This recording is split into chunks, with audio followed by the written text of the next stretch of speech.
All right, then we'll move that mic up. Move it up pretty much. I mean, that's on camera now. What? No, hey, I learned that in the Army. No, wait. How do you think I got promoted? I'm unloading the meat. I'm loading the meat. I'm unloading the meat. I'm loading the meat. I'm unloading the meat. I'm loading the meat. I'm unloading the meat. I don't even know what it means, what it is, what it is, what it is, what it is, what it is. Hey, I'm unloading the meat. I'm loading the meat. I'm unloading the meat. I'm loading the meat. I'm unloading the meat. I'm loading the meat. Guys, on this next episode of Unloading Meat, he's already making me laugh. It's gonna be a great episode, guys. I have Sweet Titties himself, the one, the only, Adam Smith. What's up, Adam? Sweet motherfucking titties. Sweet motherfucking titties. They're fun for the whole family. They are. They are. I know. I try to grab them by the mouthful. So do I. Sometimes they melt in your mouth. See, you know what? Conservatives and liberals can actually get along because we have that in common. Yeah. We like the breasticles. Yeah. Men can have those breasticles. I know because I'm starting to grow them. I mean, you saw my set last night at the theater. I told Angela, Teague, and Sean, I was like, I know why I was booked, so we all had big racks. Yeah, fun for the whole family. Yeah. Big ones, small ones, long ones. Believe me, my wife will be on one of those long ones. She went from a 36C to a 36 long. I was gonna bring that up. So I told you I had a story to share. Something that happened right before I was waiting for you to come in here. Sweet titties. Sweet titties. I'm waiting for Mr. Adam Smith to get here, ladies and gentlemen. And you know he's really branding about sweet titties. He goes on and on about sweet titties. He loves those sweet titties. And I'm waiting for him, and I hear a knock on my door, a rap-a-tap-tap, if you will. And two older ladies are knocking on the door. And I'm like, well, he said he brings sweet titties everywhere, but I didn't think they'd be dragging on the fucking floor. But anyway, I opened the door. I'm thinking it's your entourage, maybe. What the fuck did Adam bring to me on the day he's going to come up here? Oh, yeah. No, it was just Jehovah's Witnesses. Oh, man. Oh, my God. Hey. I got a flyer for a movie. And, you know, I want you guys to hear this sales pitch because it was great. I'm going to have nothing against Jehovah's Witnesses. I'm just saying, work on your fucking sales pitch because these two old ladies came up here and they were like, there's a flyer with a QR code on the back for a movie. It's going to be great. Now, we haven't even seen it yet, but it's great. Like, sold, I guess. What the fuck you want me to say to that? You need to work on that pitch, bitch. Yeah, I'm in. Yeah, I like this pitch better in Book of Mormon. Okay, I've got to tell you my Jehovah Witness story. Go right ahead, sir. I was in the Army at the time. And I was stationed at Fort Bragg, North Carolina. Okay. I was in the 82nd Airborne Division. And they always... Hold on. I got to say, you said North Carolina, so I got to do I'm a wrestling fan, so I got mandatory go, woo! Woo! You know what? The Hardy Boys? Yep. They were from the town right outside. Raleigh. Cameron, North Carolina. Yep. Sweet titties. I got my buddies... I got Matt Hardy behind you on one of those shelves. If he jumps off that fucking rope and just beats up on a midget. Hey, midget beating is not funny. It's not funny. No, I know. I get it all the time. I know. I had that talk about it last week at the Rose Lounge. Remember I opened with my midget joke? And I opened, ladies and gentlemen, with a midget joke that's pro-midget. And I'm like, man, this is going to be a great night. 5 minutes before it comes in, a little black person walks in. When he walked in, I had to stop. I'm like, dude, I love you. He stopped. He walked in, and I was just like, I know I'm after Adam Smith. And my opening joke is like how you can't say the R word, but for some reason on Facebook you could say midget again.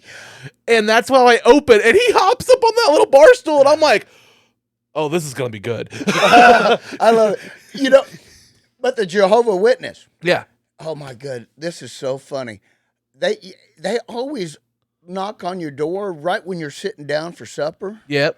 Always. Yep. Always. And you get tired of that. And they were knocking on my door every day because evidently I needed some saving. Yeah. I needed to get right with some Jesus. But so they knock on my door every damn day.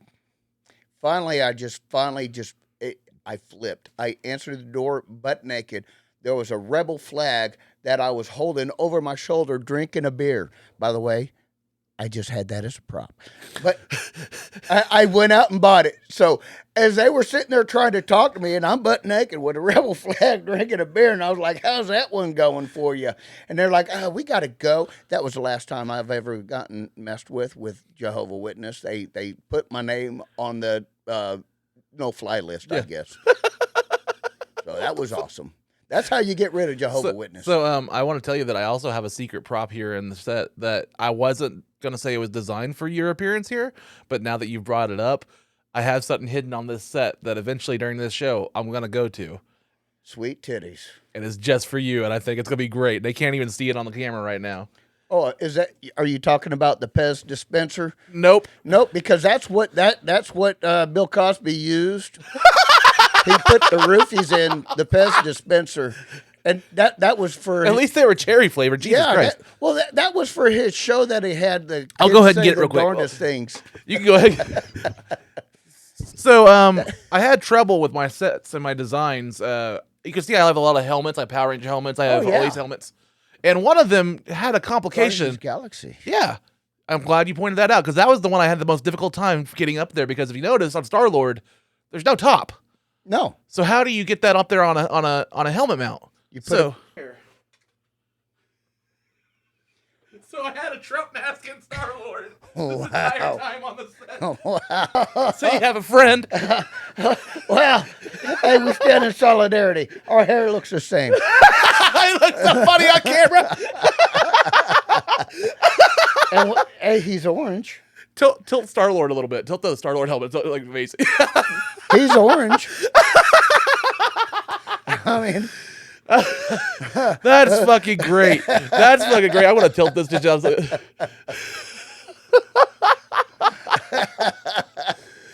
I didn't even have that plan. That's been up there for a year and a half or so, just because I had that Star-Lord helmet. Because I'm the conservative guy. I found where Trump is. Yeah, you did. We found him. We found him, guys. Yeah, we're just in time for 2024. Yeah, he's in the courthouse right now. He's driving around a Star-Lord. Oh fuck! We just gave your side a whole bunch of new things to Photoshop him on. Oh, are you kidding me? Fuck the Raptors. God. Fuck the tanks. Fuck him crossing with George Washington back in the day in the boat. No, we're gonna have him with a fucking American flag dressed as Star-Lord, and we're gonna make sure every alien's white in that photo. That's what we do. That's what we do. Oh, they're gonna stop it out. So, they're gonna be the guardians of abortion. The guardians of abortion. Wow. The guardians of the fetus. Hey.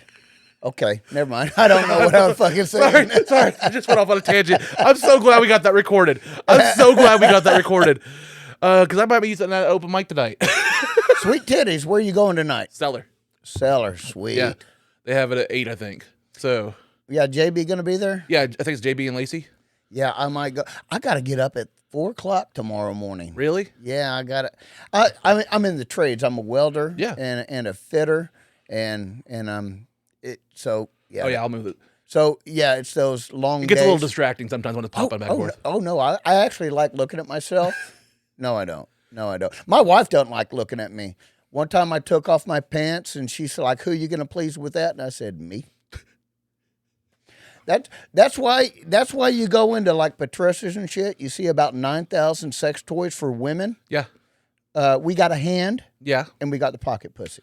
Like I know, and like they need to go. I mean, I just gotta say though, and I'm not discrediting. If you want to get off, get off. You know, whatever gets you off that's consensual and happy, go right ahead, folks. Yep. But yeah, you're right. There is like 9,000 different kind of sex toys that look like a dick or not. Yep. And then there's just fucking fleshlights and pocket pussies. Yeah, I know. I also have the Spank Bank pictures of B. Arthur. And you get along fine because I talk about how I want to fuck Kathy Bates. Yeah. Oh yeah. Hey, I got you. See? Yeah. But I got a story. I actually have a story. I'd fuck the misery right out of her. Oh yeah. I'm sure I would fuck the misery back into her. Yeah. Because it's so small I piss my testicles. Oh, mine's so big that I'd leave her disjointed. Mm-hmm. Yeah. Well. It's okay. She's Matlock now. Well, that's intimidating. Have you found that out? They got Kathy Bates as Matlock now. They're bringing back Matlock, Wow. and it's a gender Wow. flip. But here's the thing: if you watch the trailer, okay, you remember Matlock back in the day, right? Back in the lawyer, he's an older lawyer, right? Mm-hmm. It was Andy Griffith, right? Yeah. Oh, yeah. So in the new trailer, she's like Matlock. They're like Matlock, and she's like, yeah, like the old TV lawyer. That's the joke of the show. Then I'm like, well, then why the fuck did you name her Matlock in this show? Like, she could have been named anything. Yeah. If she has no attachment to the original show, why'd you name her Matlock? She's just an old lady with white hair. Oh, I got it. That. It's called name recognition. Yep. It's called We Got This Brand. Yep. That's all it is now. Which, by the way, I brought you a present. Oh, sweet titties. Sweet titties. You know what? I'll put it on the drink right now, my friend. Sweet Dude, titties. I love it. I love it. Thank you, sir. Ladies and gentlemen, you can see sweet titties. We're going to put it right here. Yeah. Yeah. Which, here's my shameless plug. I do sell them. You know what? Would you like shows. that? At the When I shows. have the drink out, would you like that side out or sweet titties out first? You know what? I want to put out sweet titties. I'm flexible like Gumby. I got that shit going on like, whoa. In my circles, they call that bisexual. Or verse. They call it verse. Yeah. Okay, I'm not that Cheers. flexible. I'm not. So how's that so you can see it? How's that for a nice shot? We got sweet titties right there. Sweet titties. I'll even put it like that so they can see it the entire time on the set. There you go, my friend. Yeah, buddy. I like the hell because, like I said, whenever you were like talking to me about coming on here, I was like, promote whatever you want. This is a spotlight for you. I think it's a spotlight for Tulsa comedy. Actually, It is. Because I think Tulsa comedy is so robust right now. Yeah, it is. Any walk of life you want to dance on, Yeah, there's a show for you. yeah, there's a show. Yeah. I mean, The problems I will say with that, and I think we already hit it on it before, when we started, was when you're talking about how like there's different types of crowds, you've had to find your crowd and stuff like that. yes. If you have a different personality or a different type of, whatever you identify with, there is a crowd for you, there is a show for you. The problems that I have been encountering, and I'm sure you have too, is trying to dabble in all of them or being kind of in the middle. And there's sometimes where you struggle with that, and that's just kind of, you got to be able to, curve it to the certain audience sometimes. One thing. If we're talking inside baseball here, and again, some of this can be cut too. But It's a safe space. I'm going to correlate that a little bit because when I was in the Army, Yeah. I'm a country boy from Lawton, Oklahoma. Yeah. That my father was in the military, and I joined the military, and we had all walks of life. Yeah. Black, white, yellow, purple, Hispanic, Asian, whatever. Yeah. And we're all put together in one small room, Yeah. and you're kind of forced to talk. I know, right? I It's a know. crazy fucking concept. And then you know what happens when you have people that are different? That You reach an actually talk? understanding, Oh my! and you can relate. Holy crap! That's called dialogue. I know. Why don't we do that more as America? Because we are attached to these. Yep, and we are so looking. By the way, to buy hate somebody else. the phone case soon, guys. Oh my god! Okay, now I got to up did my you merch. see that? Yeah. I got to up my merch now. Damn it! We'll make sure that sweet titties label out. He loves Bud Light, guys. Thanks, Kid Rock. Oh no, you didn't. Oh no, you didn't. But you see what I mean? Like, I get what you're saying. It's like, I am perfectly me. You know what I Yeah. mean? But we can get along just fine because we You're love the damn thing of right. comedy, and we also know that, fuck it, we can tell intent. You know what I mean? Everybody. Oh god, damn! I'm like sliding down Yeah, here. I think it's because I'm 50 now and I have no ass left, and it's just. I'm 34. I've never had an ass. But hell, shit, I forgot where I was going with that one. But I just, yeah. Okay, I know where I was going. You're different. And I'm different. We're different from each other. That was the clip. I'm sorry, Adam. That was. Dude, that works. You're different. But you know what? That's called intelligence, that we can actually see past our own beliefs. Yeah. Because you know what, Jared? Do you think you're 100% right? No. I don't think I'm 100% right. No. I know. You should hear the shit I talk about my wife. She must have lost a bet with God, and I ended that. Well, you're marrying him. Like, fuck, shit. I always like to say it's like when you watch Game of Thrones or one of those old time shows, and like the guys happen to be betrothed to like one of the other daughters, and he has to pick the least ugly one of the bunch. Like, okay, I guess that one will do. Yeah. Oh yeah. Shit. But and I feel bad for my wife too, because Did you at least have a lot of land? you know what?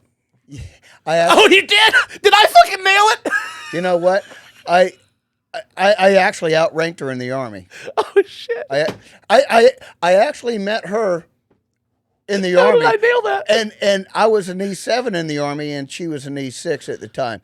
I was a sergeant first class, and she was a staff sergeant, and I was walking back from inspecting the barracks, right? Yeah. And as I'm walking by, I see her making one of my soldiers do push-ups. Yeah. And the license plate was on a truck, and it was Alaska license plate, and it said "One Mean One." And I said, "One mean one, huh?" She said, "Sergeant, you'd rather walk through a lion's den wearing pork chop panties than to tie in with me." She's harder than woodpecker lips. I'm telling you that right now. I mean, woodpecker lips ain't got shit on her. But why does woodpecker lips sound so sexual? Pecker lips. Because you're thinking about pecker. Yeah. I mean, it happens. Happy Pride Month. No. My wife's thinking about it right now. It's just not mine. Oh. You know, because yeah, that Hashtag happens. pecker lips. Hashtag pecker lips. Hashtag pecker lips. But That'll be your next shirt. Hashtag pecker lips. yeah, buddy. Sweet titties and pecker lips. Yeah, buddy. Dude, sell pecker lips only on Pride Month. Well, that's for trans. You got pecker and lips. Wrong.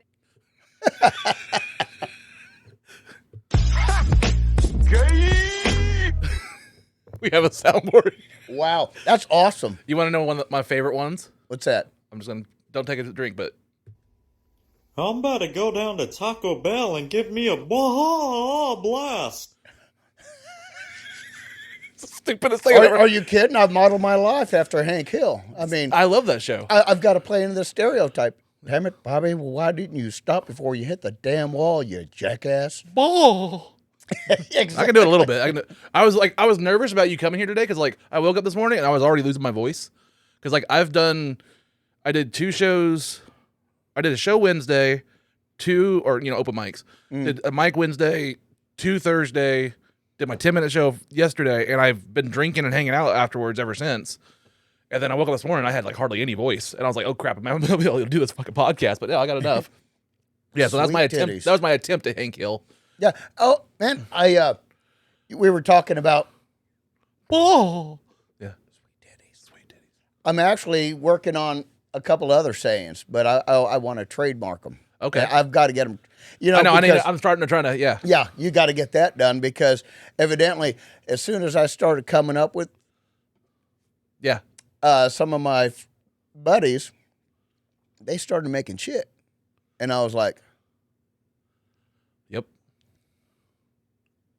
that's kind of my thing, dude. Yeah. I mean, because I've got a couple others. Yeah. One of them is flipping livers. I'm out there flipping livers.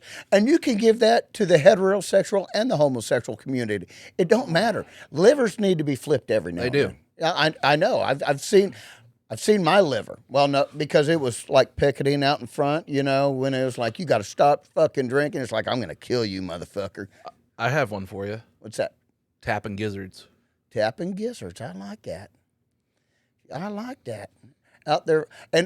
And then the other one I'm working on is jar liquor. That's a good one.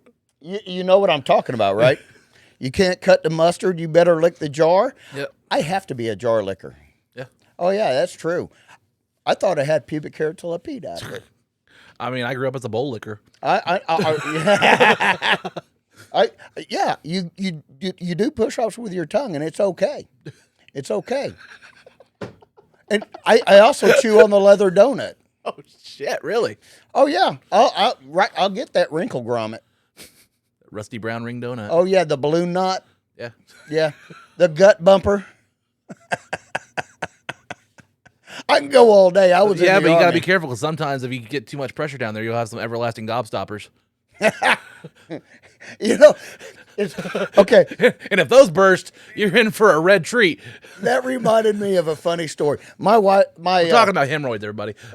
oh yeah, my daughter's a welder, right? Wait! I brought up hemorrhoids. You start bringing up your daughter. Oh no, it gets worse. It gets worse. No, this is funny. Well, that's If your because- hemorrhoids get worse, you need preparation. okay, aids. first of all, when you bring up children and hemorrhoids, it makes sense because they're pains in the ass sometimes. They are. I have too. So there you Yeah. go. I mean, but my daughter's a welder. She's 25 years old. I'm out to you, Sky Boys. I love the hell out of you, and she's a welder. And welders are just as well. I'm a welder, so Yeah. So there you go. And she's my daughter. I suck And- at welding. I have welded in the past. My dad is a jack of all trades and welder and Yeah. electrician and all that stuff. Yeah. I'm a hand. Yeah. I'm a hand. But she's a welder, and it does very well at stainless.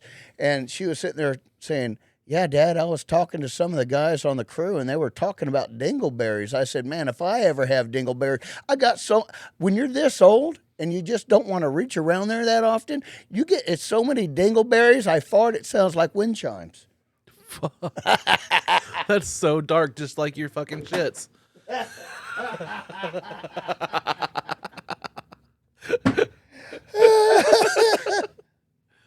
As he pulls out another Bud Light. Oh yeah. No, my Yankee friends got me turned on to this back in the '90s, and then when Oklahoma started selling them, it was like sweet titties. Like I drink at the clubs, stuff like that. I'm more of a liquor guy. Like I'll drink a beer every once in a while, but like I never would have figured you to be a liquor. I'm just I'm a joking. sucker. Yeah, well, you're divorced, so Yeah. so I got it. I think we find solidarity in that too because I've been divorced 3 times. Yeah. Yeah. I mean, I'm 2 so far. So Yeah. far. hey, keep working. Yep. Keep working hard. You'll get there. Although I did go to court a couple of weeks ago. I went to the courthouse, and I guess I just have that look because as soon as I walk in and they do the metal detector and stuff, they're just like, "Here for divorce?" I'm like, "No." And they're like, "Oh, where are you going?" I'm like, "Well, where did you think? Like, I already know where you thought I was going. Thanks for making me depressed again." Like, Shit. I just have that look. No, I'm here for statutory rape. No. I'm in a Michael Bay movie soon. Oh. Bill Cosby. No, I was. God damn it! It's appropriate because you're sitting in front of Transformers that I make that joke. There's a Michael Bay did all those Transformer movies, and there's a fucking part that's creepy as fuck where like they introduce Mark Wahlberg and he has a daughter, and then they introduce his daughter's boyfriend. She's like 16 or 17, and his daughter's boyfriend's like 24, and Mark Wahlberg's like, "You're way too old for her," and they stop the fucking movie. And he goes, "Nah, sir, it was because of the Romeo and Juliet law." And he pulls out his wallet and he has it printed. And it's the Romeo and Juliet law of Texas says if she's a 16 and it's consensual, it's okay. And they stop the script. So Transformers can actually teach you how to be a statutory rapist. Pretty much, because they stop the movie to explain to the audience how this fucking romance is somehow okay. It is the creepiest thing I've ever seen in my movie time. But like, yeah, I want to get it framed somewhere and put it right next to my Transformer display. Yeah. Because it's a pivotal moment in cinema history. Yeah. That's so fucking fucked up. Michael Bay's a pedophile. Anyway. Yeah. Allegedly. Probably. Sweet Titty said it this first. Probably. Yeah. Probably got that down. Oh, damn. Brain fart. He went to that island in the Caribbean, down in the Virgin Islands. He was part of the list of people. Yeah. Was the guy on the couch on that list? Man, there are so many people on that list. You're going to say on the couch. Because you didn't deny Our it. Lord did not go there. I guarantee it. Guardians of the Galaxy 4. Epstein's Island. Fuck. We're on a tangent today, guys. Groot comes into his own. I am Groot. Groot, don't say that here. I just grooted. Sorry. Oh, fuck. God damn it. What were we even talking about on this podcast? I don't know. Where did we go? Dude, we've only been going 30 minutes. We've got a 30-minute podcast so far. What have we even talked about? I don't know. Well, Adam, welcome to the show. Welcome to being like around stupidity. But you see, this is where I like the most. I'm sure like you figured it out. Anytime me and you connect at a bar or a stand-up show, I love to riff. Oh yeah, I can fucking do that all day. Me too. And so I think that's where me and you also connect is like I can go all night and just fucking you tag something just back and forth, back and forth, back and forth. I would love to do a show that's like a bump and mics like David Tell did with Jeff Ross. Oh yeah. And just two comics on stage and we just fucking riff. You know what? I was thinking about something on the way over here. Yeah. I actually came up with something, and I think it'd be such a great little show. Okay.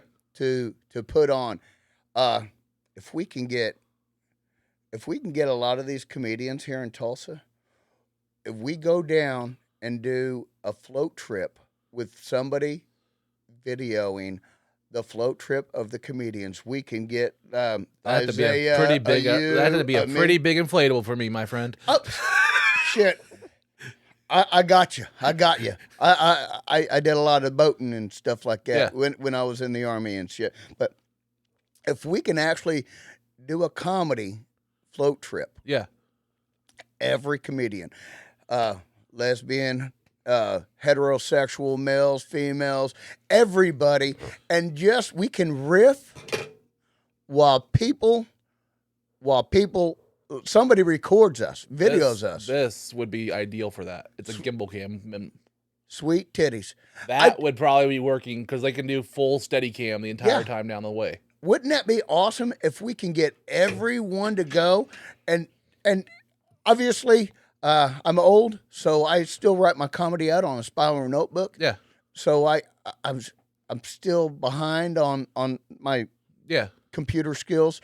The biggest thing you'd have trouble with that is like you're introducing a lot of water, and we'd have to figure out how to get everybody mic'd safely without electrocuting the fuck out of them. Oh, see, that's the fun of it. The electrocution. That's the fun of it. Oh, my nipples got hard. Look at that shit. I got one going that way, one going that way. I was talking to who did I have yesterday on here? I had Nick Danks yesterday. I love Nick. I love Nick to death. Hey, you know what he does on his spare I met him. He's a welder. Yeah. And I welded a big old dick as a trophy, a huge dick as a trophy. And he saw me walking out of the shop with this big dick, and that's how he knew me. You know what? Adam, my friend? If you ever welded me a dick or anything, I would use it on the set. If you made me a little sculpture or something like that, I'd put it on the desk or something like that for you. You know what? Oh, that sounds like a challenge now. But Nick Danks actually he supplements his income. He you could see him out on bathrooms. He's like that sign saying, "Man." Because like, dude, you can make me like some kind of sculpture and I'll put it on that table beside you where you have your drinks. You know what? I'm gonna weld you something. Okay. I'm gonna weld you something, and I'll see if I'm still got a little skills. My hands, that's the problem when you get old and you're a welder. Your hands, when you're TIG welding, you can't feed the wire in the same way while you're running the whole. Yeah. And so if you can fit it on that table right there where it's mounted, like that where you have your drinks, I'll have it right there and it'll just stay there on this table. Oh my God! Don't think I won't do it. I've already embarrassed my wife once. Well, I have everything on display here. I like to have fun, and like Missy, little Miss MG. Yeah. She was my second guest, and she made dick and vagina balloon animals for me, and like they shrunk down, but like I had them on a set, but you could see the little pussy she made me. Oh my God! And it has a giant clit. I was getting ready to say I'm getting ready to go over there and lick that motherfucker. It was this big before it shrunk down. No, dude, show me that again. That looks really tight. I'm getting a semi going right. I'm passing out from loss of blood. Fuck it, I'm done, Jared. Oh, I love this fucking interview, man. And then Miss Treats made me these little flags and brought them last night. I was like, me in the dig hole, man. That is pretty good. And then, I have to. So like you said, this is for Tulsa comedy, and this is for people. I want to have a spotlight for people, but like I also want to give back. So like, the flags Miss Treats made me, they're on part of the set. Those balloon animals stayed up. I had them up as long as I could. Like season 1, those are on like the first 10 episodes. Oh yeah. if you notice right here, Mr. Brian Bizjack awarded me that fucking roast battle winner. You know, because I won the insult attack 2 months ago. So Sweet titties. I have it part of my set as my medal, my gold medal. See, yeah, I was in the Army. Yeah. I don't know if I could do the insult thing because I take things. Do it. Too I think you'd be far. great. No, I take things too far. My wife has really done that whole like, I really fucking hate you right now. But I don't think you would because the way that it works. Have you been there? Okay, so the format is really cool. So let's say there's like 5 or 6 comedians. They'll tell you beforehand who you're gonna battle out of those people. So there might be 2 or 3 of them. So like the time I went, I had Sarah and I had Tommy York Jr. I don't know if you met him. No, he looks like Jesus. He's like a really long haired, skinny dude with long hair and a yes, beard. I've met him. Okay. Okay, I saw him at Sellers. Yeah. So those were the 2 I was going to battle. I knew that like a week or 2 before in advance. So they'll tell you the list, and what we do is a group chat is they give us like we all put out like a paragraph and it's like ammo. So we're like, hey, I weigh this. I've been divorced twice. I basically give you a little backstory. You can write your own jokes, whatever you want to do. Yeah. You have like 2 weeks to prepare. You go up there, and all you have to do is write 5 individual jokes for those 2 people. And then when you go up and they tell it's your turn, you just go 1 to 1, 1 to 1, 1 to 1, and then 3 judges vote the best. That's it.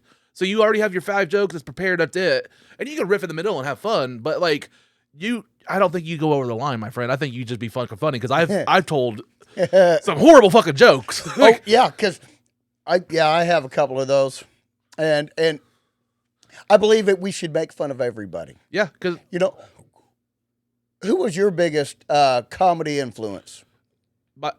still living is David Tell. David Tell is my favorite comedian, my biggest influence probably. One of my biggest influence was Mel Brooks. I love Mel Brooks. You know why Mel Brooks is so awesome? Why? Nobody was safe. Nope, you're right. Nobody That's was also safe. why I feel He made fun of himself. I would feel the same way in a modern day would be South Park. I love South Park. Those guys.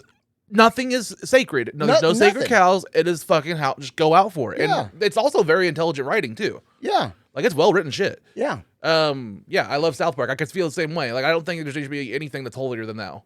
No, But no. I also think, and this was getting back to like me and your topics in comedy, because there's been some people that are like, hey, I don't want to have people roast this part, or I don't want to do roast and open mic stuff like that. And for me, I'm like, well, that's my comedy. That's how I'm going to do it. I'm just going to fucking have fun.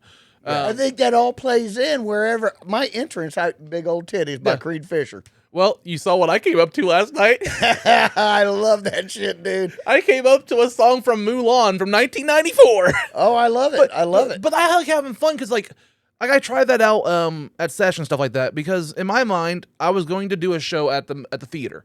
And I know some people were like, I did a show at a theater. No, I did a show at a movie theater. Yeah. So I did a show at a movie theater, and I was like, you know what? I'm going to write some movie jokes. Yeah. This is not the Canes Ballroom. It was a great venue, but yeah, it was a movie theater. yeah. So a unique experience, cool crowd. I like how the tables and stuff set up. But like, yeah, I was like, you know what? I kind of cater it to my sets. I'm going to write a custom set that starts out with fucking movie jokes. You know, I liked having fun like that. you got to have fun. I used to have a comedy show in Tahlequah where they'd have their open mic and stuff before, and then I would do 15 to half an hour of just up there riffing and telling some of my old jokes, man. How'd you get into comedy? What got you into comedy? So I'll tell it. So about a year ago, I mean, I've been trying to work on this podcast for like all through COVID. I built this it took about 2.5 years to build this. This is awesome sauce. Thanks, man. Like I built this during COVID and tried to figure out what a podcast would be. You got the spider universe going on right there. You can see all the stuff that fell down too. It's a work in progress. It's all right. They've been drinking. Spidey's been drinking. Yeah, well, that's Daredevil, man. No, it's the fumes from my skin. You know, as soon as they smell, Those Transformers are fucking fading back there. yeah, they're like, I'm fucked up. This motherfucker needs to.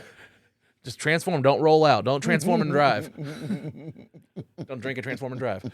But yeah, no, I built this and I was starting to work on a podcast. And, you know, I always wanted to do back in comedy, but I was like, never had the urge to go back into it. And then I got divorced. And last year, Katie Style had an open mic in like March or May. Oh, yeah. And I was like, you know what? I'm going to try it. Went out there in Tulsa, did it. And literally, I've told this before. I told her because by the time this comes out, she's my season finale of season 1. Oh, so she's my season finale. Yeah. And I told her this story. the last 3 comedians were going up. It's a Tulsa Comedy Club. I was one of the last 3, and she gets handed a note from fucking Coach at the comedy club, and she goes, "Oh, apparently we're running out of time. The last 3 comedians only get 4 minutes. Up next, Jared Ralphie Allen." So as I'm walking up to the stage, I have to cut a minute of the first time I've gone stand up in 14 years. Yeah, and you're like, yes. So I go up there nervous, and I'm just like trying to figure it out, and I just kind of figure it out, and it's not a great set, but at least I got through it. yeah, I mean, for spoilers, I'll never show that fucking footage because it's horrible. yeah. I bent over that fucking stool and I gave the difference between how me and my ex-wife gave head. Like, so I did that shit. So then flash forward, I was like, okay, it didn't go that well. I'm going to keep working on this.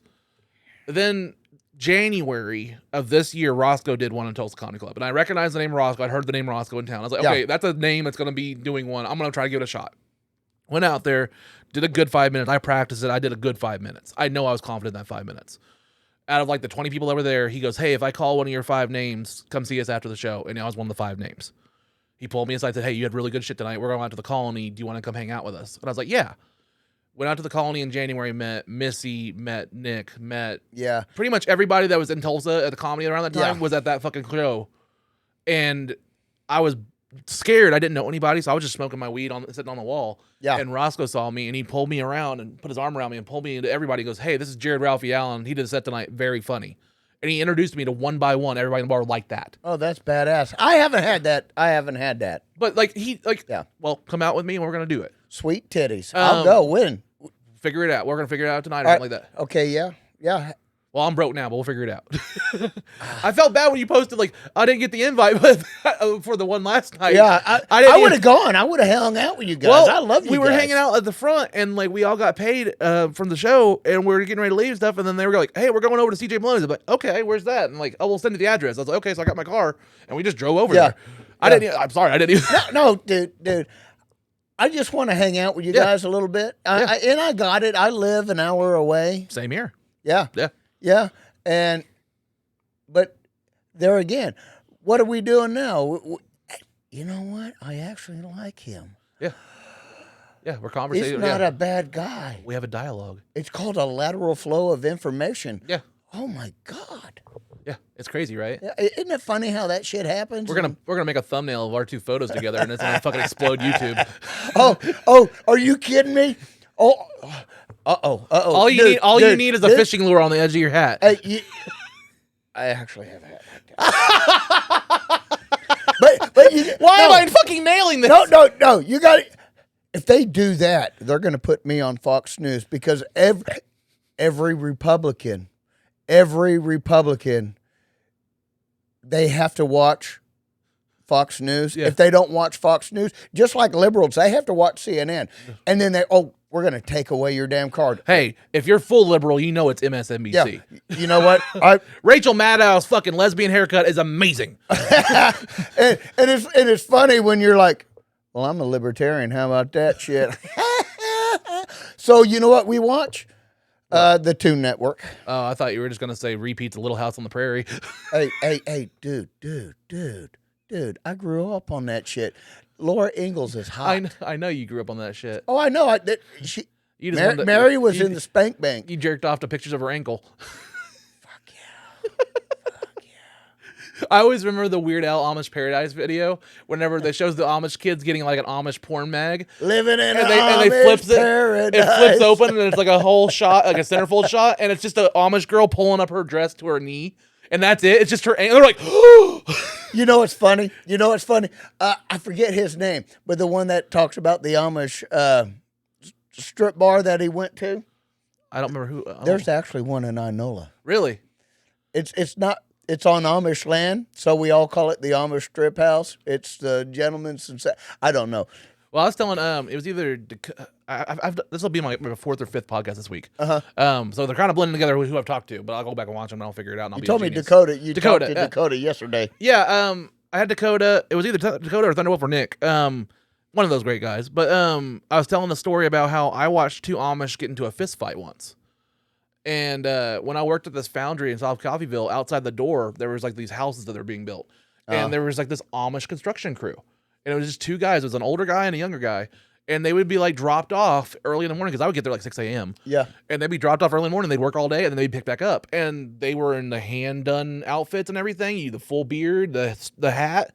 And go ahead. Did they have their wives wearing coffee filters as hats too? I didn't see the wives. Did you? Have you noticed that they have coffee filters? Well, somebody's got to sponsor Folgers, okay?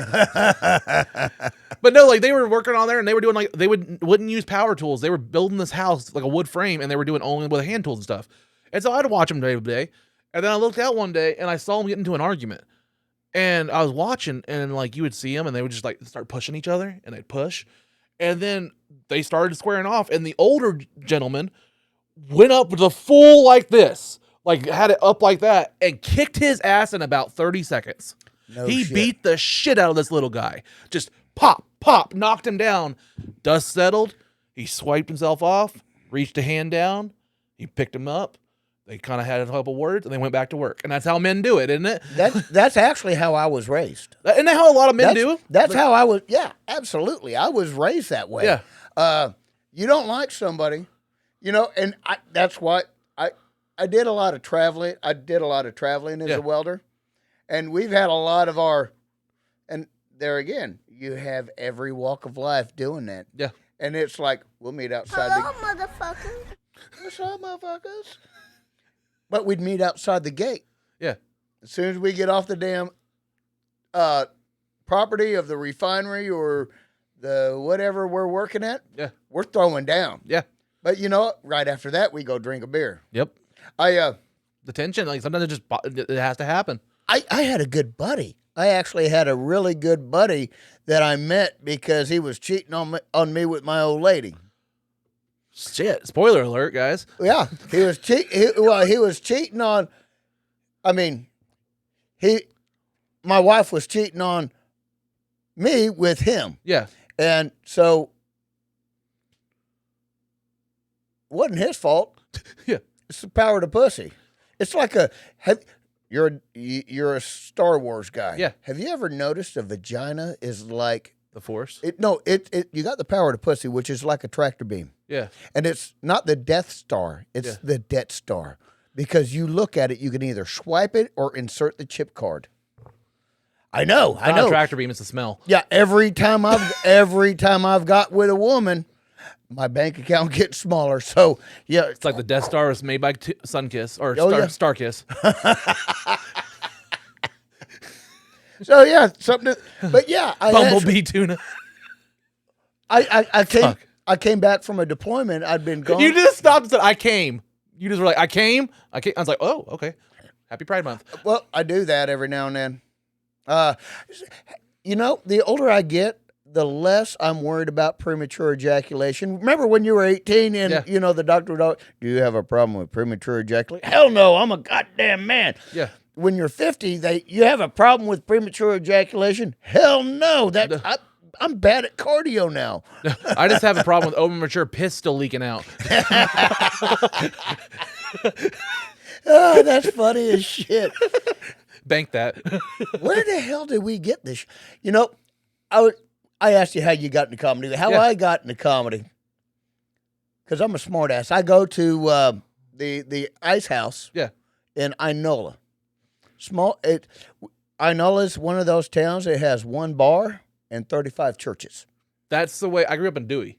So I know Dewey. So Dewey has an ice house that's a bar, and it was like the one bar that they had for a while. They have a couple more now. They have a Hitch and Post and a couple other places. But yeah, there was the ice house that we would have go there. Yep. And yeah, there was like 35 churches in fucking Dewey. And you get all these working class people. You get the farmers, you get the weed farmers, you get the welders and whatever. We're coming in, and I just started riffing. Yeah. I just started riffing and just telling jokes and just telling stories. Yeah. And then I got challenged by about 3 people. They're like, you need to go to the next open mic night. Yeah. And I'm like, dude, I'm not funny. I can't be a comedian. Well, the first time I saw you was at Looney Bin, and I always remember it. So I'm horrible with names. Yeah. I'm horrible with names. This is even before I think you had your Sweet Titty shirt even on. I didn't wear it because I was like, I don't know what to do. Well, the first time I saw you was the time you had that belt buckle. the one that flips open and holds your beer. Yeah. Yes. And I remember that distinctly because I remember getting that from my dad for like a prank gift once. And, like, I just remember it, and like you had that as a problem. I was like, that guy gets it. Yeah. And that's what I mean is like, it's okay to laugh at yourself. It's okay to look ridiculous on the stage. It's okay to do anything because you're going for the laugh and you're there to entertain the fans. Yeah. The comedy fans. And so like, you do it for the laugh. Like there's times like I'm a big ass dude. There's been 2 times I've gone up and I've worn a fucking cut off t-shirt. Yeah. And just had I wore a white shirt to the cellar that said slut. Oh, dude, hold. I gotta find my phone. But you know what I mean? Like I committed to the bit just to be fun. You know what I mean? Like I don't care. It's fun. It's fun. And that's where I kind of feel with the jokes too. Is like there's some. That's what I was getting at, Adam, when I was talking about people like having things against like roasting or riffing or something like that at open mics. Is I want to go and have fun. I know what I'm doing, and I never want to treat my audience like a dumbass. No. I think my audience is pretty intelligent enough to notice intent, to notice sarcasm, to notice when I'm punching down or when I'm just making a clever joke. Yeah. And if you start telling me that I can't do something just because you think your audience is dumb, fuck you. This episode of Unloading Meat is not brought to you by your favorite language learning app such as Duolingo, but it could be. It really could be. Guys, Duolingo is amazing, and if you don't take your lessons, nothing will happen to my family, right? Duolingo, please. Guys, please use the app, please. I miss my kids. I miss my kids. What the fuck? So, I'm more amazed those underwear didn't have stains in them. I didn't say they didn't. That's the beauty of not having an HD camera. But that's what being a comedian is. Yeah. You go for the laugh. Yeah. I will make fun of myself all day long and twice on Sunday. Well, did you notice too that I think also why me and you click a lot is like we're very good about energy. Oh yeah. Like so this is not a knock on anybody last night or anything. Right. But the number one thing every single person, even the people that were in the crowd last night, told me after my show last night, you woke the crowd up. Yeah. Every single person said you woke them up. The other comedians were like, hey, you woke them up. Thank you. Angela said that. Like everybody was saying that. And like, I go by energy. I came up to Mulan. Yep. I brought that fucking mic stand over. Yeah, buddy. We had mic stand problems every time. And I brought it over. I was like, nope. In my reality, all mic stand lives matter. Oh, man. I love that. You know, I used to go to Kendall's a lot. Because I love Kendall. I miss, I'm sad. JD, that was such a fun mic. Yes. I wish you'd bring it back. Kendall's Soul. Yeah. Bring it back. Because that last one that we were at, I remember the first one I went to, and it was like, you almost like, hey, shut the fuck up. Yeah. You know, but the last one, everybody was watching. Yeah. And they were getting it. But you know why? We didn't have long enough. We didn't have long enough, but you know why? Also, there's people like me, and no ego, me, you, JB when he's up there, and there's a couple others that we know that when we have the mic, we have the power, we have the fucking focus, and we don't give up control to the audience. Yeah. You never give up the control of the crowd to the crowd when you're on the show. No. You command the audience, and it's just a thing of like, hey, I have the MC, I have the power. Yeah. And when I'm up there, if you want to heckle me, go ahead. Like I love being heckled. I want to be again. If anybody's like, I'm not saying every show we should have people come down here and just heckle the shit out of us. I'm not saying we should have that culture, but I also want to be able to say I'm confident in my abilities. Where if somebody says something, I can be like, hey, I have the mic, asshole, shut the fuck up, and I can command the room. Give me that fucking opportunity. Don't fucking go up and be like, hey guys, this is a safe space. We need to make sure we don't heckle. I don't believe in a safe space. No, because you know what made America great? What? There's no safe space. I don't know. I didn't see the back of the hat. That was a clever comeback, and you fucking know it. Oh, shit, you're talking about the red hat. That was a clever comeback, and you fucking know it. Yeah, you got me on that one, dude. I ate a big bowl of dumbass on that. I ate a big fat bowl of stupid for breakfast with a side cup of dumb. Felt like you woke up late on January 6th? Yeah, my favorite color is clear. I'm about 3 brain cells away from being a talking monkey. You thought moonshine was pulling your pants down? Oh, no. Believe me. There again. I got that right. Oh, I've had some shine. Oh. But apple pie. I make my... If you make some, if you were to acquire some somewhere, Yeah. I might be a connoisseur of it. Yeah. When you're a redneck, they actually put a nipple on a mason jar. Yeah. And that's how I was fed. I grew up with people like, before you're 21, you can just go buy it and stuff like that. People making shit with Everclear and stuff like that, having Everclear drinks, stuff like Terrible. Really? That's terrible. And when you make it, you got to make sure your mash sits long Well, enough. I'm just saying, like, I grew up with that kind of shit. I'm not saying comparing it to Shine. Yeah. I'm not saying that. I'm just saying I grew up in the area where, like, everybody's making drinks like that kind of shit. And then, like... After this show, I'm going to show you a picture of me on moonshine. Okay. It's on my TikTok. But, yeah, I'll show you. It's not a picture. It's a video. You're going to edit this out, right? Yeah. All right. Yeah. So that's what we do when we're on breaks. I mean, just cut it together. Something that... So I showed you a couple videos of just Adam being Adam. Yeah. I'm like you. I just do it for the laugh. I think it's fun. Hey, Trump, if you quit judging me. I'm talking to a homosexual. Hey, that's bisexual, okay? Hey, it's okay. He's bisexual. So he understands the power of the pussy, too, and the sweet titties. We all do. I know, because you grab them by them. Yeah. I can't help it. That's why I'm not fully gay, guys. I love titties and puss. I just can't help it. I know. I'm a fan. They're fun for the whole family. I know. Except for vaginas. I'm telling you what, that's not fun so much because... Well, just once a month. That's why I'm bi, so I can go 3 to 65. But there again, I chew on the leather donut. Get your Red Wings. Oh, I've done that. Me too. I have no problem with that. Me too. My wives did before. It was always the women that were more like, oh, this is gross, but I had no problem with it.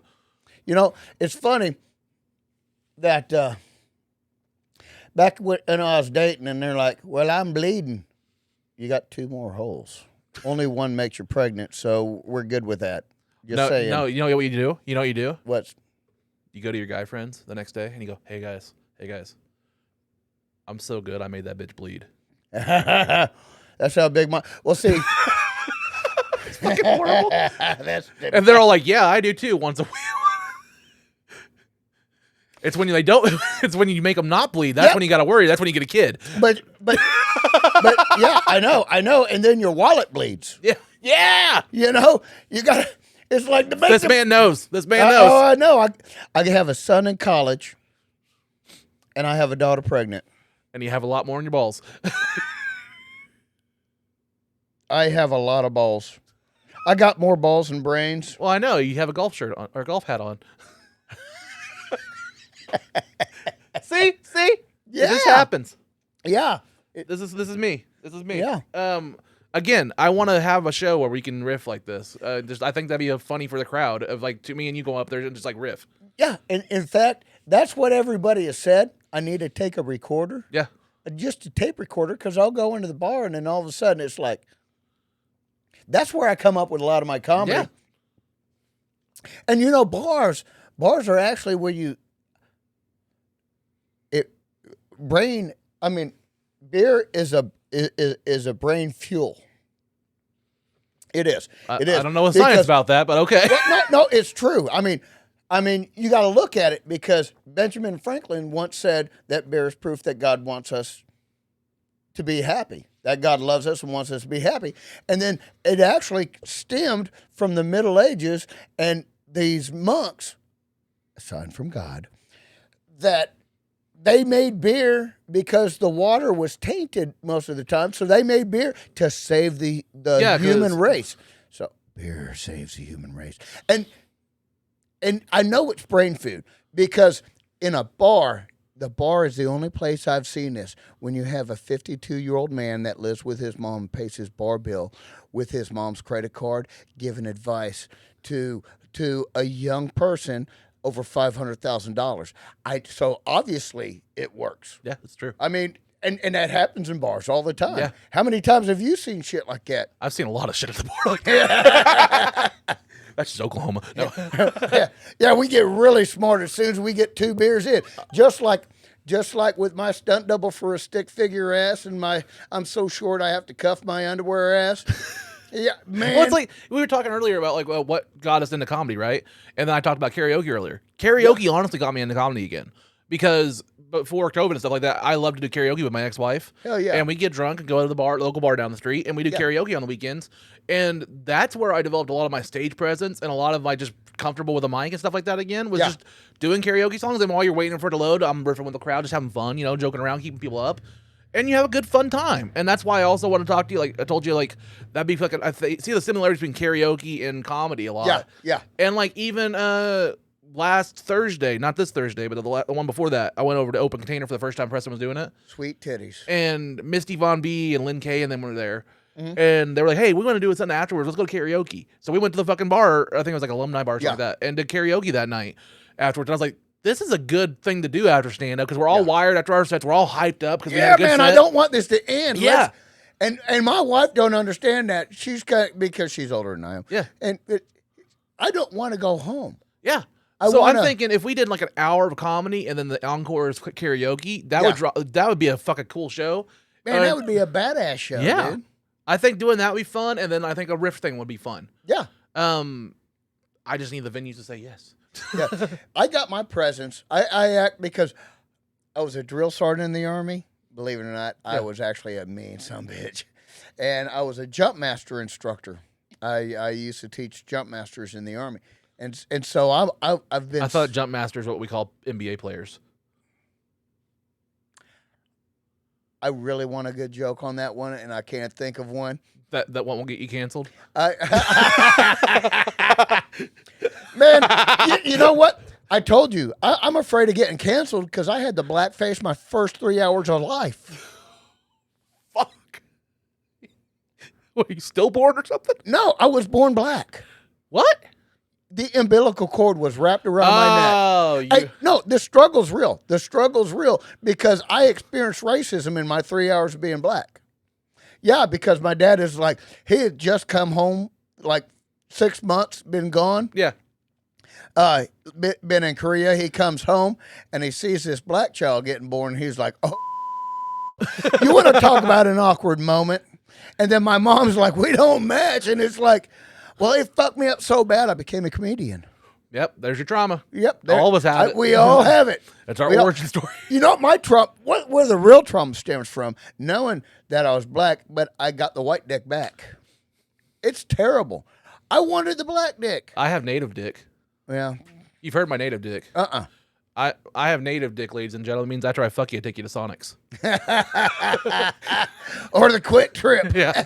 Get some catfish. Hey, you know what? I have 2 houses in Salina. Oh, really? 2 houses in Salina, so I know all about some Kenwood and Blue Hole. I know all about that. Blue Hole sounds like something you get on Grindr. Same thing with Blue Well, but obviously, yeah, same thing. But we got. You've met my ex-wife? Yes. No, she was just a cunt. First one, not second one. Yeah. Take your pick. When did you officially start comedy? Shit balls. Like, what was your first month? Was this year? Last year? Or it was this year. I've only been doing this for probably about 6 months now. That's about how I am. Like January is where I really want to say I started again, like full time, like this. I think I started about within 2 months. I started selling my T-shirts, and then, but I would talk to you. It was still hard. It was still hard just to because, and I like that's one thing that JB Watkins is phenomenal about, and I can't remember his name, but he was on the Fresh Faces of Comedy with me. And his first open mic was JB's mic at Kendall's. And now he's doing these shows. Yeah. He was on, he's been on a couple of them. Yeah. And he's still doing, and I told him, I was like, do your open mics to figure out your shows. Yeah. In fact, I don't know if you do this, but this is what I do. I have a lot of different, like, bits and shit like that. I try and read a crowd. Yeah. Go into the crowd. And you'll see me. I'm like, I'll put out the place I'm at, and this bit, because I really try and read the crowd. Because sometimes I didn't do very well at it. You were at that Cellar Dwellers. Yeah. Yeah. Like if you notice me, I'm doing the exact same. So everything I do is on my phone. Yeah. I don't have a written pad or anything like that. I need to, but my That's because handwriting's you're horrible. smarter than I am. Well, like so I'll show you. Like, here's my sets, here's my notes, and stuff like that. And the reason I have this is like I have an Android, so I have an Android Auto in my car. If I think of a funny bit where I'm driving or like that, I can just hit the plus sign right there, and it does a voice to text note. Sweet. And titties. I save all my shit. So when I'm going to a show, so this is maybe. I don't want to say it's inside baseball or anything like that. I'm not trying to, give up my method or anything like that. I'm not saying one method's better than the other or anything like that. Just how I do it. I don't like having a strict 5 set. I don't like having a tight. Like I understand a tight 5. Like somebody's like, hey, I need you for 5 minutes. You're gonna get paid $30. You better have 5 minutes ready. I get that. Oh, I got more than that. Yeah, me too. You're gonna have to kick me off. But in my mind, if I have to memorize 5 minutes start to finish, I'm gonna slip, I'm gonna mess up, and it's gonna mess it up. I like to be more freeform. So like even at these open mics, I'll come in with 2 minutes, 3 minutes, or a bit, and then the rest of it, if you see me as soon as I get there and I set my stuff up, those other 2-3 minutes is just me writing on my phone. And most of the time they're crowd working or riff jokes. All my roast jokes are written pretty much on the fly that night. And I'm looking in the crowd and it's like, oh, you have this hat on. Okay, I'm gonna roast you on that, and I'm just doing that. And so when I go up there, everything's fresh. Yeah. Except for like that 2 minutes I want to kind of try. And that's just kind of how I do it. And every night it'll be a different thing. And if it works, it works. And then, if I think those chunks are going to work, I might add it to my 10 minutes or my 5 minutes. And I'll save it around. But like, you could see like, I have bits and bits and bits and bits and bits. Like, I was talking to a guy that might have a connection for me up in the northeastern region of the United States. That'd be cool. Yeah, because I blend. Yeah, I'd blend in really well there. But he asked me how much material I have. I was like, I got about 2 or 3 hours. That's about how I could. Yeah, I got about 2 or 3 hours. He's like, well, who writes your material? I do. Me, yeah. Yeah. This is called being a comedian. Yeah. I'm not like one of the big guys right now where I can have a whole slew of writers. Well, that's like when I get here, like let's say I have to do 5 minutes, and let's say I have a good chunk where I'm like, man, I have this good, let's say it's an abortion joke. I go into my Google search on my notes, I have that whole thing, and I just type in the word abortion, and it pulls up every little note I ever had, and I can kind of piece a set together by just copying and pasting all those. And that's how I start a set every night. Every night before I go, I just kind of do that, and I kind of play a wordplay game, and I'm trying to make my segues. Okay, I got one. Yeah. Have you ever thought about what if Adam and Eve was one night stand? He would have found Steve pretty quick. Have you ever thought that maybe Santa Claus might be a pedophile? He's giving little kids candy for them to sit on his lap and say, tell me what you want. Yeah, there's a reason. Think about that. Yeah, there's a reason those reindeer had to sign an NDA. I mean, you look at him, he's making them pull the sleigh so he can look at the reindeer's ass. Yeah, Rudolph's nose wasn't red because of a light. It was because no lube. Yeah. Santa Claus is a freak. Yeah. Or either that or he is getting his face pounded against the wall. No, I think Santa Claus is the cuck and Mrs. Claus gets railed. Santa Claus is in the corner jerking off. And that's how we got those Christmas fucking like gingerbread houses. Okay? Yeah, I'm with you. Yeah. Makes it even creepier if you think of Tim Allen playing him. Dude. Hey, he didn't mean that. He did not mean that. Tim Allen has street cred. Don't fuck with Tim Allen. Yeah. Tim Allen went to prison for fucking cocaine possession or for selling and distributing cocaine. That's one thing that's funny about conservatives. Well, we always say, oh, you can't do that. Oh, I'm smoking some coke. Snorters. Yeah. I've been known to every now and then. Yeah. Once in a great while. But I get hair follicle tests. Yeah. Watch, I'm going to get one tomorrow when I go into work. But we get hair follicle tests. So I obviously it's not like, but yeah, everybody does a little bit of fun. Yeah.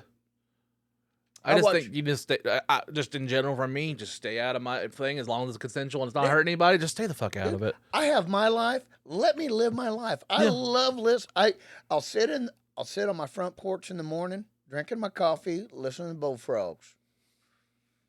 Occasionally see a deer, run or two, see a lot of them, and I'll drink my beer. Yeah. At night. just don't fuck. And I have like 11 guns that I lost. The CIA, if you're listening, I lost them in a boating accident. So I have none. And all my ammo. Yeah, that you got at Walmart. I'm not a prepper. Where'd all the spam go? And toilet paper. Man, that's one thing about. Are you a foodie? Looks down. It don't yes. matter. Are you a foodie? Yes. For my 50th birthday, my wife took me to Gordon Ramsay's up in Kansas City. Nice. And we stayed in the hotel suites and shit. And I'm a foodie. I love going to McGill's, and I love going to a lot of the. We have a lot of great food here in Tulsa. I was gonna say, I may be the one comedian that when he goes on tour or wants to go on these different shows, travel, maybe also hitting up the local diners, dive-ins, and drives places that are there. Oh, I love those. The ones that. You know what I mean? Like Guy Fieri has that roadmap of like all the different places he's hit. And I'm like, those are some good spots. So if I go to do a show in Kansas City or something like that, I'm gonna hit up this spot, this spot, this spot. Oh yeah. Guy Fieri knows the way. That was one good thing about being a welder on the road and being a soldier. I've eaten some great things from all over the world. People don't know this. I moved here from Hawaii. Really? Yeah. The only city I've lived in is Honolulu, and that's a really awkward thing when you take a country boy living in Honolulu, because as you're like beating the bag out of your old lady, and all of a sudden you're getting a high five. You're getting a high five from your friend out the window because you're that close to each other. Yeah. I mean, you're giving her scoliosis and shit like that. Jesus And your buddy almost, hit that shit, motherfucker. Get up them guts. That's what I don't like about living in a city. I'm an outside peer too, which is very awkward in the city when you're living in a balcony. I've had to do it here, and you see where I live. Like, there's been times we have one bathroom. I have two girls. There's some times where they're in there. I'm like, God damn, I gotta take a leak. Are you kidding? I hit redneck stage like ultra level because my wife is like, why do you walk? In my old house, I told you I sold my 4-bedroom house, man cave, swimming pool, damn 4-bedroom, 3 baths, and wow, and everybody. And I sold that for this 1-bedroom house. And I used to walk through the bathroom to go outside to take a piss. She's like, what kind of fucking redneck are you?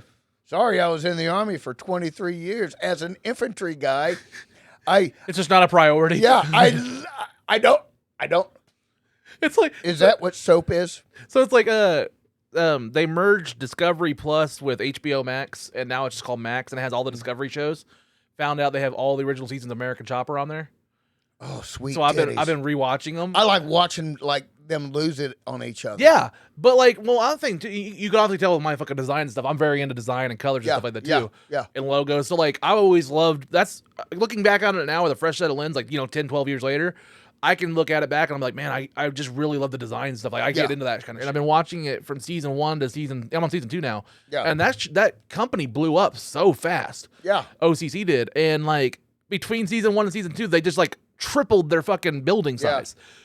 They never fixed the original bathroom. So they still have a porta potty outside for this multi-million-dollar shop. And it has 25 employees and they all use one porta potty outside. Have you watched Pure Country with George Strait? Yes. Sometimes the tree grows too fast and it don't give the roots time to develop. And Yep. That's why Polly left. I know. I'm like, man. I'm a movie guy too. Yeah. I love movie. Yeah. I can movie quote everything. You saw my fucking when you walked in, I have a movie theater, Forrest Gump and all that stuff in there. Dude, you're like a movie theater ready to happen. Yeah. That's what I wanted. I have the drop down curtains. We have a popcorn section over there. Me and my girls, we sit there Sweet titties. Watch popcorn, watch movies. Yeah. Which, by the way, Trump, it's a Miller Lite, not a Bud Light. Quit giving me that smirk. Yeah, that side eye. I mean, he does that. He's like,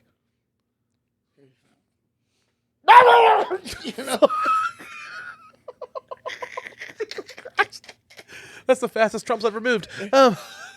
No. Except for in golfing.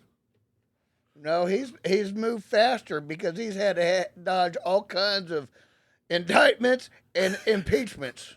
He didn't move very fast, and that toilet paper was on his foot. Yeah. Oh, don't we all? That happens. What It's okay, Trump. It's here. Hold on.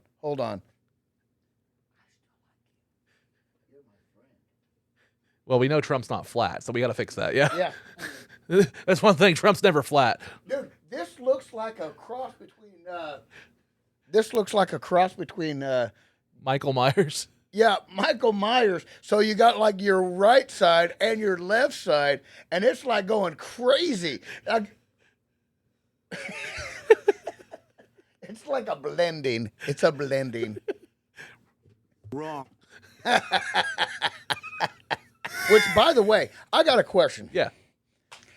When you're getting head, Yeah. you're getting a little bit of gurgle, gurgle, gurgle. Yeah. You know? Oh, don't forget the balls. No, Never forget the balls.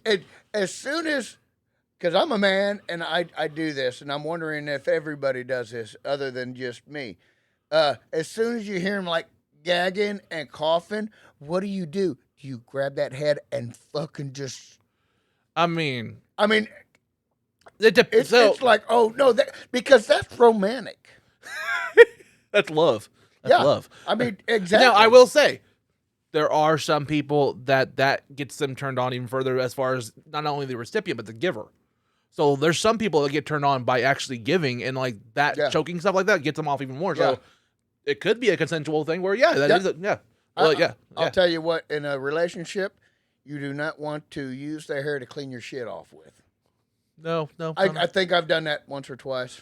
Yeah, she doesn't want to get that fucking hair treatment. No. That's it, because that shit ends up haunting you. Yeah, that shit, Transamate can't even get out. You know, it's funny. Ooh la la. You know Lorena Bobbitt, right? Yeah. Yeah. If I do something wrong, my wife said, Wow, I didn't think we'd have a fucking Lorena Bobbitt fucking reference on this show. Oh, yeah. Holy shit. Well, I'm an old guy. Yeah. Yeah. My wife has said, Lorena Bobbitt's a fucking idiot. She only cut it and threw it out a window. I would fucking put it in a blender and make a protein shake. Ew. I know. Well, it comes with its own special sauce, so it, kind of, it works. And you managed to sneak the word "come" in there too. But but she'd only get a shot. She wouldn't get a full drink. I post shit, and then it makes me look even dumber than what I really am. Yeah. So I'm actually looking at. I was gonna hire somebody, but nowadays everybody has like, this is your price point, and you're like, that's my whole. Which, by the way, everybody talks how awesome the Army is and everything like that. And since I'm retired, I make so much more money than everybody else. I did 23 years in the Army, and I get about $2,600 a month from my retirement. So think about that, 23 years, $2,600 a month. Yeah. And I'm not complaining, but it's like, you think it'd be a little bit more than that. Especially because I had to chew on burnt ass hair. That's what we called MREs in our food. But see, people don't understand. I was in the Army. And everybody were like, oh, I bet he's got a tight ass. He's a conservative. No, I was in the Army for 23 years. I've been fucked by the big green Army dick so much, I don't even fart now. I kind of go like, ah. It sounds like it's a fucking chorus going on in that fucking wrinkle grommet. What was that beer fest when it's like I shit pancakes? Yeah. No. Yeah, that was talking about the ping pong battle being shoved up his ass sideways. Shitty pancakes for a week. Wow, we had some good movie references. Yeah, it's a good movie. I told you I might know one or two movies. Yeah, man. I'm a big Kevin Smith guy. I love Jay and Silent Bob movies, stuff like that. Dude, I love Clerks. I love Clerks too. I love Clerks. Clerks 2 is great. Clerks 3 was really good too. I just watched Clerks 3 a couple months ago. Yeah, no shit. They're good movies, man. Especially because I used to date a girl when I was in North Carolina, and she went to Rutgers University. And it was actually my roommate's sister, so that was an awkward conversation. But, Yeah, I bet. Yeah, especially because I'm driving up to Rutgers, New Jersey, Rutgers. I'm driving up Piscataway, New Jersey, and I've got a big old I've got a 1977 F-150 with a 3 on the tree, straight 6 AM tape player, blasting some John Michael Montgomery. And I thought you were gonna blast some Credence. no, I'm blasting redneck shit because I'm a red. And I'm like blasting. And I used to date her. And my buddy would always look at me like, and she was tall. I mean, and my buddy would always look at me like, how the shit can you get into my sister's panties? He's like, I've been trying for years. No. That's Arkansas. I said New Jersey, not Arkansas. But it's funny, you know. When my grandfather died, we actually tailgated it. We tailgated, and it's funny because I have an uncle that's a nuclear engineer. Yeah. I have an aunt that. She owns her own real estate company in Kansas City, and her husband is a nationally ranked orthopedist. And so I got all these rich relatives, and they come as soon as they come. It's funny. As soon as they come down to Oklahoma, and when my grandpa died, I open up my tailgate, and the cooler comes out. That one right there, and the cooler comes out, and everybody's out there. We're tailgating this shit, right? And then afterwards, you know, my sister broke into my aunt's rooms, their hotel rooms, and put all of their underwear and bras in the freezer. What the fuck? They got them wet and put them in the freezer. And later that night when we're drinking and everything like that, the bras and panties end up in the tree. And it's funny because I have one aunt going like, oh my goodness, somebody put or somebody put grandma's underwear and stuff like that, and then all of a sudden they're looking at him like, wait, no, fuck, that's mine. God damn it. Now, this is what we do at funerals. What the fuck? And we were hitting on our cousins, only the ones from Arkansas, because it's okay there. Oh, my God. Oh, it's okay if they're from Arkansas. You know, we couldn't handle the Connecticut ones. I mean, no, because they were talking like this, and they were too busy looking down their nose at us. Yeah, I went to Brown. Where'd you go? I went to fucking OU, motherfucker. I studied at Cambridge for a semester. Yeah. Yeah, well, I could shoot you. How about that? That's all I got left. That's all I got. That's the conservative's answer. Yeah, I got guns. I got a lot of them. It's not like my brother. No, I lost them. CIA. I lost them in a boating accident and all of my ammo. I see you. I hear you. 9/11 was inside job. Hey guys, this episode is not brought to you by a mobile game like Best Fiends. You know, it's like Friends, but take out that R. What are they trying to say the R's for? Like, is the R word?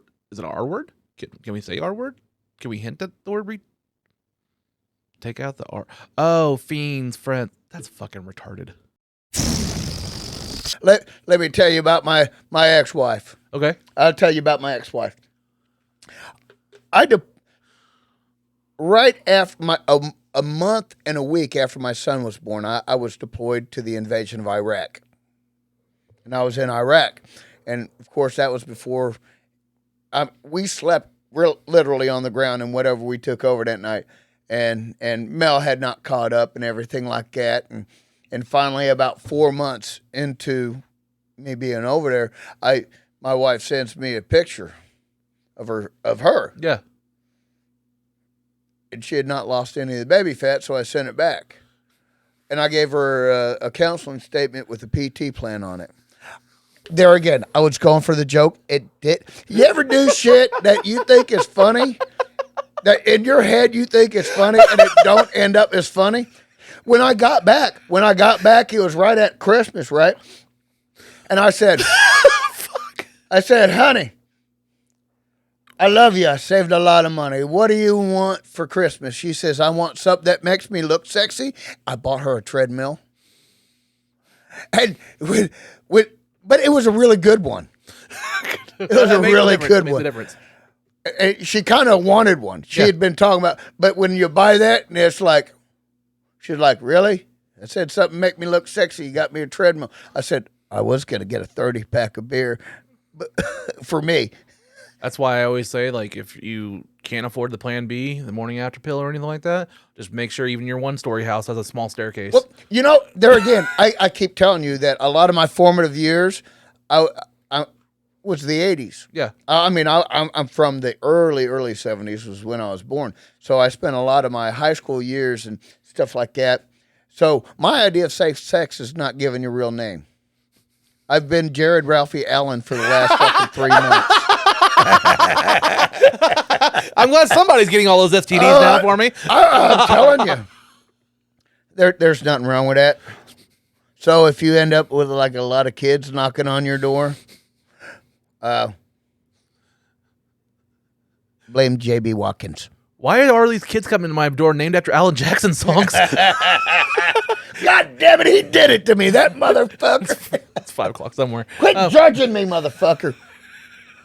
It's 5 o'clock somewhere. Are you kidding me? I know, I'd always go fly places. I was just saying it's an Alan Jackson reference. Oh, I know. I knew for your demographic. The whole couch is fucking now. That's your demographic. Sweet titties. Star-Lord was from Kansas. Say what? Star-Lord was from Kansas. I know that. Somebody was telling yesterday about somebody said whores at a gangbang. And I was like, man, it'd be kind of funny if I could make a pun about combining the words whore and gangbang. What would that be? I was like, no, wait a second. I'm pretty sure once we get to gangbang, whore's implied. yeah. We don't need to think of a new word. Yeah, if you're in a gangbang, we're going to assume you're a whore. Yeah. You were talking. That's my ex-wife too. She had this hobby. Gangbangs? Well, she liked bouncing testicles off her chin, and they were not always mine. And shit! I'm a historian. Yeah. I've actually wrote papers. You're just old. No. Well, yeah, that's because I lived most of that shit. But I've wrote papers and everything. Leave it up to conservatives to relabel old as I'm a historian. God damn it. Oh, like liberals don't do that shit? I don't even know what to call anybody anymore. The phrase liberal historian sounds like something that would get your fucking side nervous on Twitter. I'm just going to say it. Fucking love that. That's funny as shit. It's funny because all historians, they're writing what they saw in their own view. Yeah. Not even saying real facts. They're just saying. But that was actually one thing I really loved about being in the Army. Okay. Because when I was at Fort Benning, Georgia, I was at Building 4 on Fort Benning is the proponency for the infantry. So I could actually go through and I would listen to the transmissions and see of a lot every battle. Yeah. And so I pulled out a lot of history in the library they have.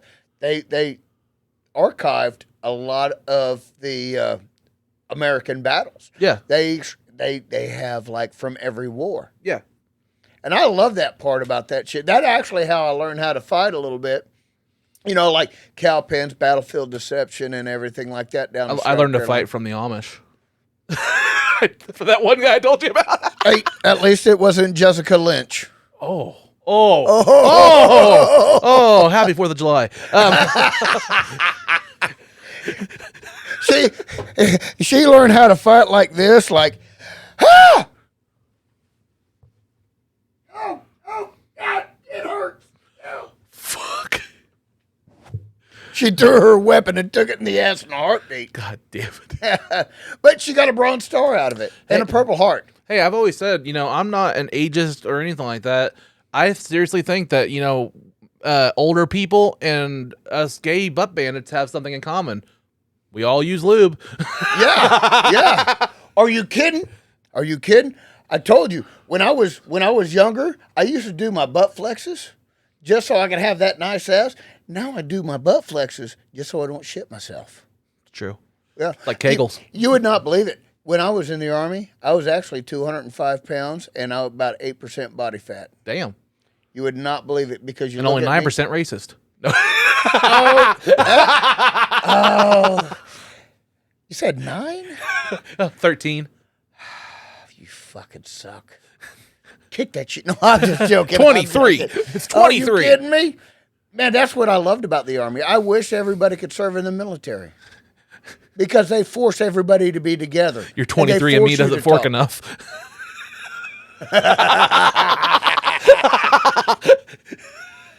Oh, my God, this is funny. Your 23andMe only goes up to 12. That's fucking bad. That's awesome. That's awesome. Dude, I'm having a lot of fun with you, man. This is so much fun. Okay, you know you're a bisexual man. That's a lot bigger than me. And when you actually say that you're having fun with me, that really is intimidating because I can't run fast anymore. I have no cardio. Do you think with this weight I can run fast? Bad hips. You got me. You win. We used to have this was the creepiest thing ever. We had this manager when I worked at T-Mobile once, and he didn't. Okay, he meant it jokingly, but they didn't take it jokingly. You know, different generations.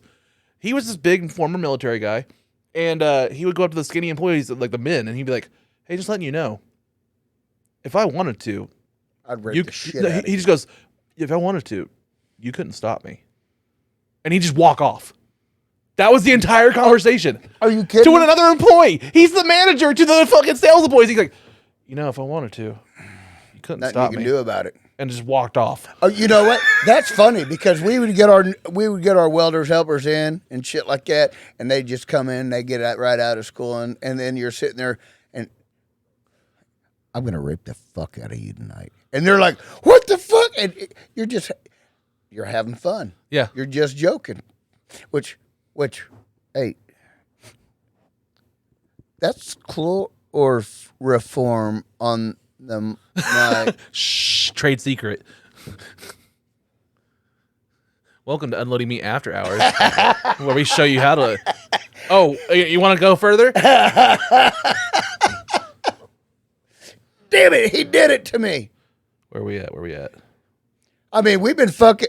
See, I'm a white. We've been fucking. I mean, I'm a white conservative, so we've been fucking over everybody else. So somebody's going to be. If you bring in everybody else of every demographic, we can go to UnloadingMeat After Dark.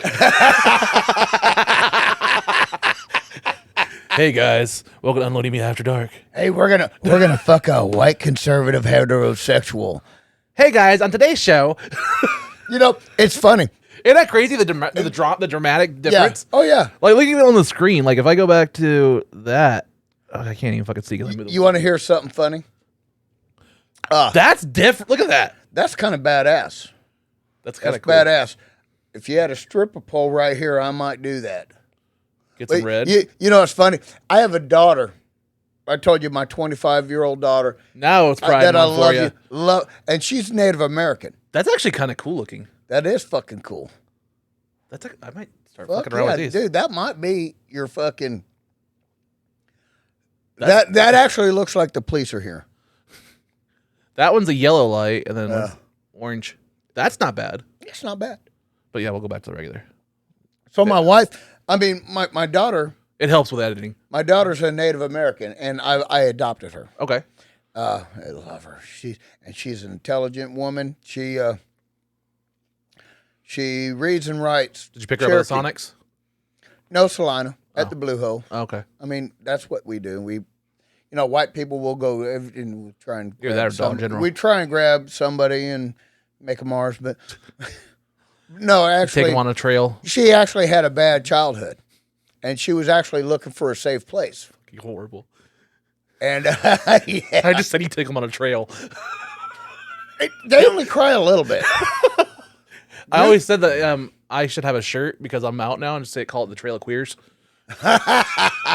Oh, see, that's you're wondering about where the line is. What if I had okay, this is gonna be cut. Like my second mom is actually a Cherokee too. Yeah? She's dead, but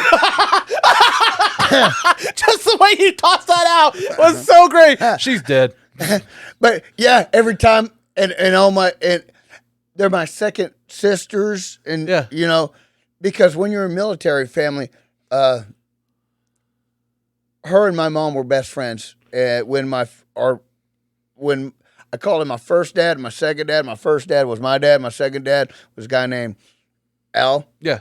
And we became such good friends. We became intertwined as family. Yeah. And so I call her my second mom. And it's funny every time she would come over because she is very proud of Cherokee. She worked for the Cherokee Nation. In fact, her daughter is an accountant for the Cherokee Nation. Very smart. And every time they come in, it was like, you know, I'm a white guy. We can't let all the other white folks see a Native American walking through my front door. It's a side door that you got to come in. You guys know that shit. And she would be like, fuck you, Adam. Fuck you so much. I hate you. And it's like, I know. I love that your white guy name is even Adam. I know. First man. I'm the first one that fucked up. Hey. I've been doing it since. Even when you have sex, you always come first. Damn right. Nothing wrong with premature ejaculation. That was the joke. I was like, hey, I know I'm good at sex, okay? I always come. Mm-hmm. I did my job. What about you? It's a good dick. I nut. Yeah. Yeah. Now, I got a question, Jared. Have you ever woke up your significant other like this? Yep. Every man has done that to their significant I will other. actually say the hottest thing that ever happened to me, and this is, I'm not even going to say which wife it was or anything like that. Waking up to head is pretty fucking hot. Yes. Like, that just, there's something about that. And like, the only problem with me is I'm a stomach sleeper. We need to say this to my wife. Well, that means you lick, dude. I'll tell you what. I've had my butthole licked. Me too. That's feels why I pretty chew great. on a leather donut. That has made me feel more like a woman than anything else. As soon as you're like, oh, no. Wait a second. Yeah. Wait a second. Is that how it's supposed? It's like stepping through the fucking wardrobe of Narnia. Yeah. Wow. There's a lion, a witch, and a wardrobe. Yeah. And by the way, your that chloroform that you've been getting on me on this microphone. Bill Cosby special. Oh man, goddamn. Well played, sir. Yeah, well, that's a callback. Usually you can't remember the callbacks whenever you've been roofied. Well played, sir. Yeah. Well played. Those fuckers didn't get enough dosage. That's why they sued him. Anyway, Adam, I think we've talked for a long time about a lot of shit. Dude, you're probably saying, like, get the fuck out of here. No, I gotta that get way. some. I want to eat in a second, too. I haven't ate all day. Dude, where can everybody find you? If they want to reach you, book you, the great Adam Smith, Sweet Titties.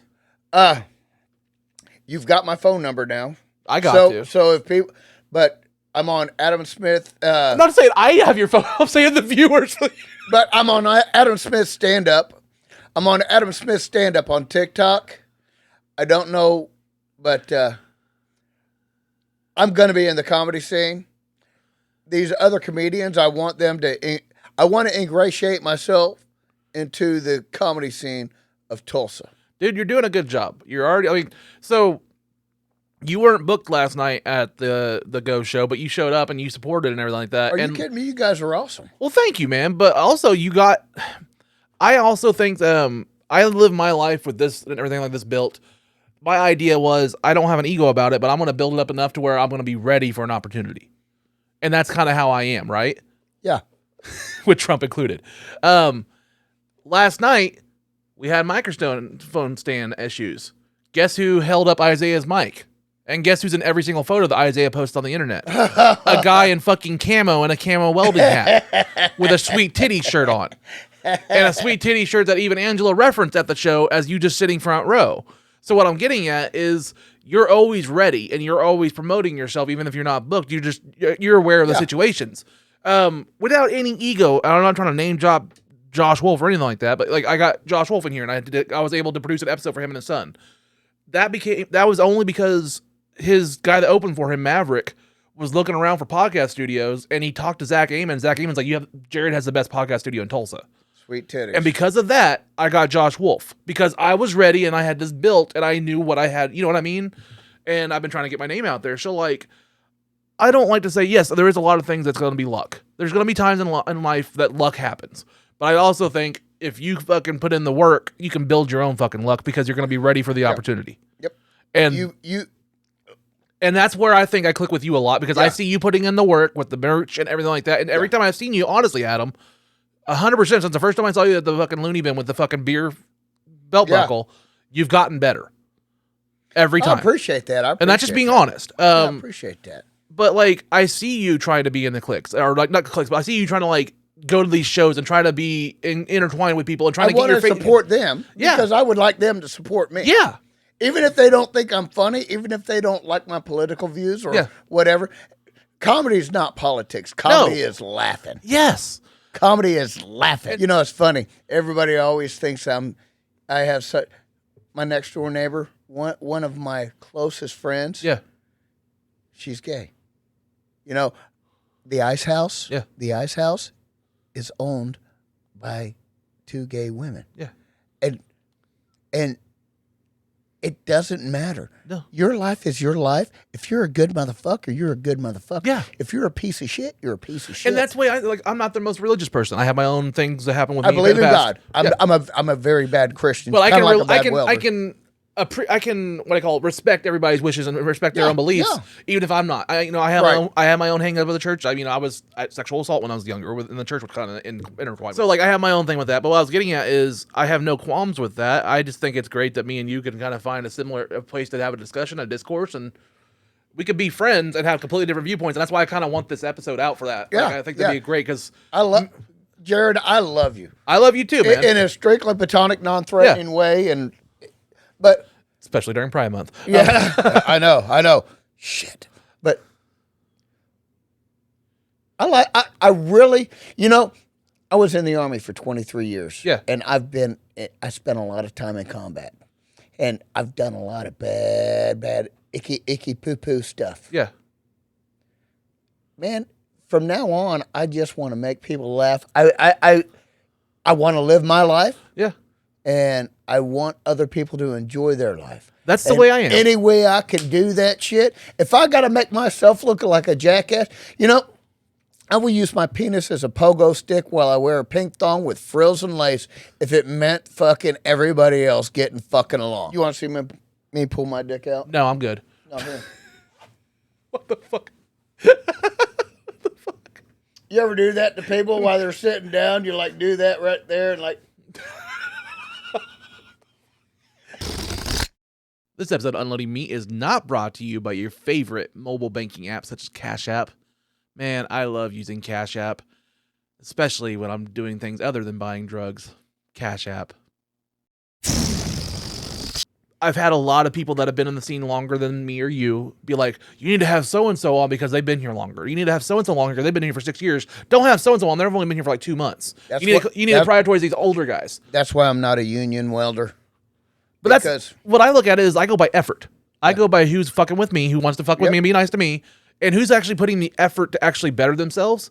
And you're on here with your own merch in a couple of months, and you're pushing yourself to be better every time you go up. Every time. And you're friendly, and no matter what your fucking, you could say you're conservative, whatever the fuck you want, your style, you still click with every single person back there, and it's not like a barrier. You know what I mean?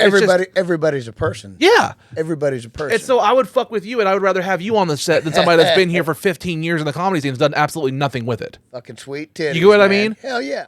All right, I know we gotta go. You gotta get some food. You gotta go to Sellers. Yeah, I gotta go home. I gotta spend some time with the wife. Yeah, man, dude, it's been fun. Adam, thank you for coming. Great time, dude. Guys, this has been Unloading Meat. I'm Jared Ralphie Allen. This is Sweet Titties Adam Smith himself. Ladies and gentlemen, and everybody in between, and everybody afterwards. Take care. Peace.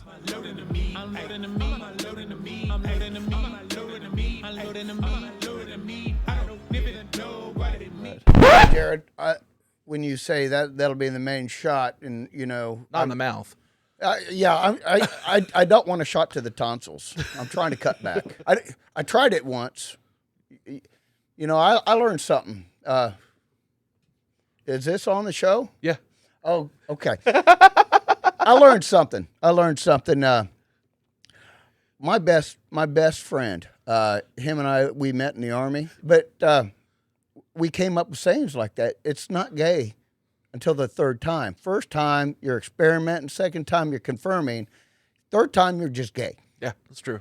My wife has to keep telling me, Adam, it's 3 times overall, not 3 times per visit. So, I mean... but, depends on what your definition of visit is. Oh, yeah. I mean, And I'm not. But boy, shit. Bye. Have a great time.